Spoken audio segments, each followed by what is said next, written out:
Pipe A can fill a tank in 6 hours, তাহলে pipe A একটা ট্যাঙ্কে ভর্তি করতে 6 ঘন্টা নেয়। Pipe B can empty it in 15 hours, pipe B এটাকে খালি করতে 15 ঘন্টা নেয়। If both the pipes are open together in how many hours will the tank be filled, যদি দুটোকে একসাথে খুলে রাখা হয় তাহলে ট্যাঙ্কটা কখন ভর্তি হবে বা কত ঘন্টায় ভর্তি হবে। তাহলে ওই সেই একই process, pipe A pipe B, pipe A কী করছে 6 ঘন্টায় ভরছে তাই +6 H মানে আওয়ার, আর বি পাইপ হচ্ছে 15 ঘন্টায় খালি করছে তাই -15। এদের যে লসাগু সেটাই হবে ক্যাপাসিটি ট্যাঙ্কের, তাহলে কি হবে এটা 30।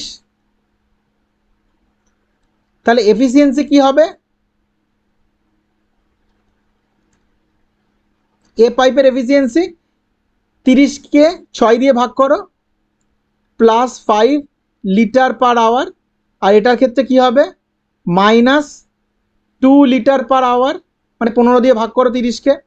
তাহলে যদি তারা একত্রে কাজ করে তাহলে তাদের একত্রে এফিসিয়েন্সি কত হচ্ছে এ প্লাস বি, সেটা যাচ্ছে 5 - 2 মানে হচ্ছে 3 লিটার পার আওয়ার। এবার যদি একসাথে তাদের ওপেন করা থাকে পাইপ দুটো তাহলে কতক্ষণে ট্যাঙ্কটি ভর্তি হবে বলছে, তাহলে 30 ডিভাইডেড বাই মানে ক্যাপাসিটি ডিভাইডেড বাই এফিসিয়েন্সি কত হচ্ছে 10 আওয়ার্স।